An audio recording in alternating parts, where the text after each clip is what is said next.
여러분 반갑습니다. 보험공부 김범곤입니다. 오늘도 시독하고 정확한 보험정보 전달해드리는 보정성 보험클리닉 세 번째 시간입니다. 자, 이번 시간 주제는 연말정산과 관련되어져 있고요. 여러분들이 가입한 보험에 대한 보험료 직접적으로 납입하고 있는데 혹은 내가 납입하면서 관리하고 있는데 이랬을 경우에는 구조적으로 연간 납입보험료의 100만 원 한도로 12%에 해당되는 세액공제를 적용을 받을 수가 있습니다. 그래서 연말정산할 때 12만 원을 돌려받을 수 있는 구조로 만들어낼 수가 있는데요. 다만 어떠한 경우에 한해서는 보장성 보험 가입하고 내가 관리를 하고 있는데도 불구하고 이 세액공제를 적용받지 못하는 경우도 발생되기도 합니다. 따라서 이번 시간 영상에서는 보장성 보험 가입했는데 세액공제를 받지 못한 그러한 사례와 어떠한 경우에 다시 세액공제를 적용받을 수 있는지 그 부분에 대해서 같이 살펴보도록 하겠습니다. 자, 그럼 본론 들어가기 앞서 여러분들 구독, 좋아요 하나씩 눌러주시고 이번 시간 영상 끝까지 시청해 주시면 감사하겠습니다. 자, 먼저 첫 번째로 살펴볼 것은 보장성 보험 세액공제에 대한 조건들입니다. 첫 번째 조건은 계약자는 반드시 누구여야 되냐면 근로소득자이어야 합니다. 자, 사업소득자는 될까요? 안 될까요? 사업소득자는 보장성 보험 세액공제를 받을 수가 없습니다. 자, 두 번째로는 보장성 보험에 가입을 해야 됩니다. 자, 보험은 크게 두 가지로 구분을 할 수가 있어요. 첫 번째로는 보장성 보험이고요. 자, 두 번째로는 저축성 보험이 있습니다. 저축성 보험의 대표적인 것들로 연금보험 혹은 저축보험 혹은 변액보험 이러한 것들이 대체적인 저축성 보험에 대한 부분인데요. 자, 보장성 보험 세액공제는 저축성 보험이 아닌 보장성 보험에 가입을 해야 되고요. 그리고 자동차 보험과 화재 보험과 관련된 부분들도 보장성 보험 범위 안에 포함이 됩니다.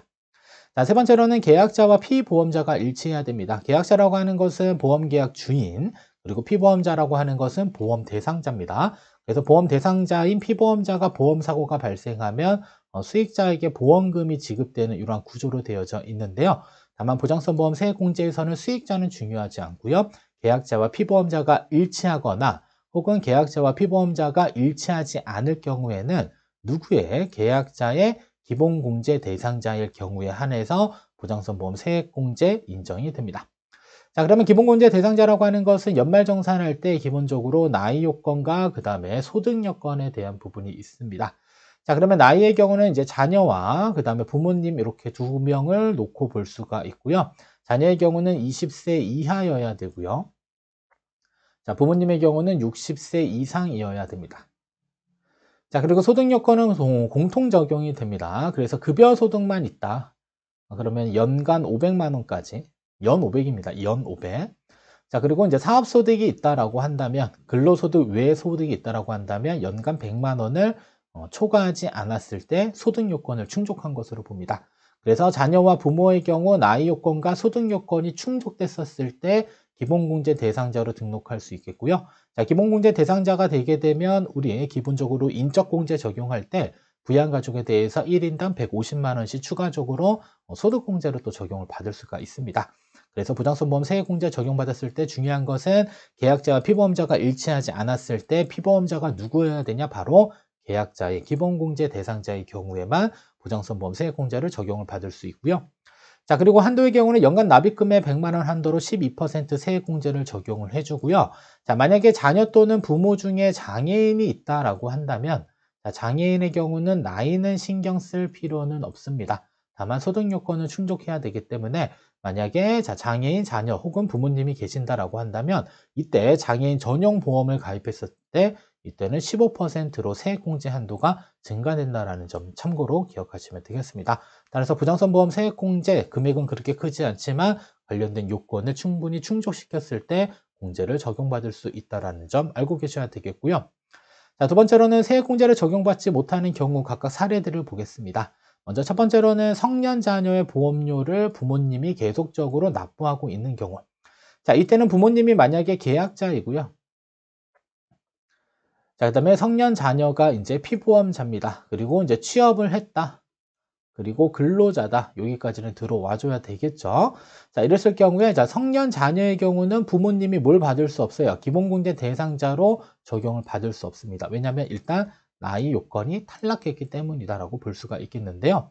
자, 이랬을 경우에 계약자를 이제는 자녀 명의로 아예 그냥 변경을 해 주시고요. 그리고 보험료도 실질적으로 자녀가 납부하게 되면 보장성 보험 세액공제를 자녀가 적용을 받을 수가 있습니다. 그래서 대부분 어렸을 때는 부모님들이 다 관리를 해주다가 자녀가 크게 되면 이제 네 보험료 네가 내라고 이렇게 보내는 경우가 있는데요. 이랬을 경우에 자녀가 이제 직장 생활을 한다라고 한다면 계약자까지 같이 변경해가지고 보장성 보험 세액공제를 받을 수 있게 알려주시는 것도 좋은 방법이 될 수 있겠고요. 자, 다음 세 번째. 자, 세액공제를 적용받지 못한 경우 사례 두 번째입니다. 자, 미성년자의 보험을 아내가 가입을 하고요. 아내가 직접적으로 보험료도 납부하고 있는데 연말정산 기본공제는 또 남편이 받고 있는 맞벌이 부부의 경우는 어떻게 될까요? 이때는 자, 자녀에게 납입하는 보험료에 대해서 세액공제를 적용이 받을 수가 없습니다. 자, 이 경우에는 아내가 일단 뭐 보장성보험 세액공제를 적용을 받던 남편이 일단 보장성보험 세액공제를 적용을 받던 두 가지로 모두 다 할 수 있는데요. 자, 일단은 아내가 자녀에 대한 기본공제를 적용받게 되면 직접적으로 계약자 아내 피보험자 자녀이기 때문에 이때는 보장성보험 세액공제를 누가 받을 수 있다? 아내가 받을 수가 있습니다. 그래서 남편이 자녀에 대한 기본공제를 받지 않고 아내가 받았을 경우에 이때는 자녀에 대한 납부하는 보험료 세액공제 적용받을 수 있겠고요. 아니면 남편이 받고자 한다면 일단은 계약자를 남편으로 변경을 해야 됩니다. 그래서 현재 아내의 명의로 되어져 있는 자녀 보험의 계약자를 남편으로 변경하고요.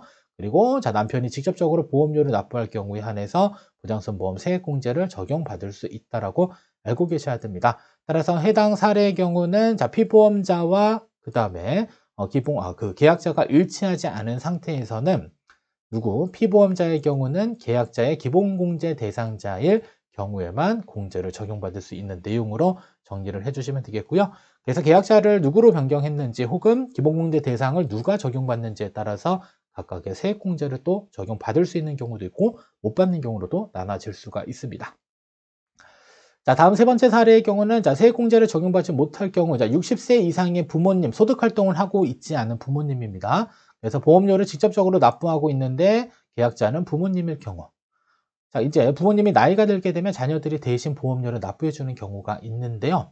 일단은 부모님이 은퇴하셔서 더 이상 근로활동을 하지 않은 경우에는 이때는 그냥 계약자를 누구로 자녀 본인 명의로 변경한 다음에 보험료를 직접적으로 부담하게 되면요.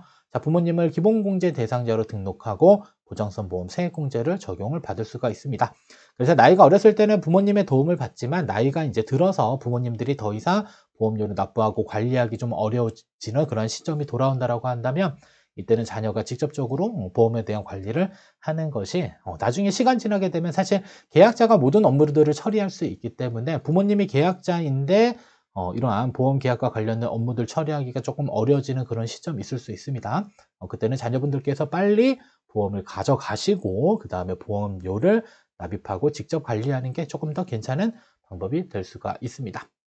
자, 다음은 다섯 번째입니다. 자, 계약자 본인이 사업소득자일 경우는 안타깝지만 보장성보험 세액공제를 적용을 받을 수 있지 않습니다. 따라서 맞벌이 부부인데 한 명은 사업소득자고 한 명은 근로자다라고 한다면 근로소득자가 적용받을 수 있는 세액공제 부분들은 근로자 쪽으로 몽땅 다 몰아주는 게 훨씬 더 나은 선택이 될 수가 있습니다. 그래서 맞벌이 부부 사이에서는 일단은 근로소득자에게 최대한 세액공제를 적용받을 수 있는 항목들은 옮겨주는 게 중요하고요. 그리고 보장성보험 세액공제는 사업소득자는 적용을 받을 수가 없습니다. 자, 그리고 여섯 번째, 자, 자녀에게 명의 변경을 하는 때가 있습니다. 주의할 점.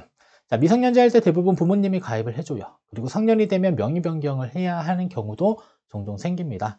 이 경우에도 보장성보험 세액공제 적용받기 위해서 명의 변경을 해야 되는 경우도 있는데요. 자, 근데 중요한 것은 직업 변경도 함께 해줄 필요가 있다는 겁니다.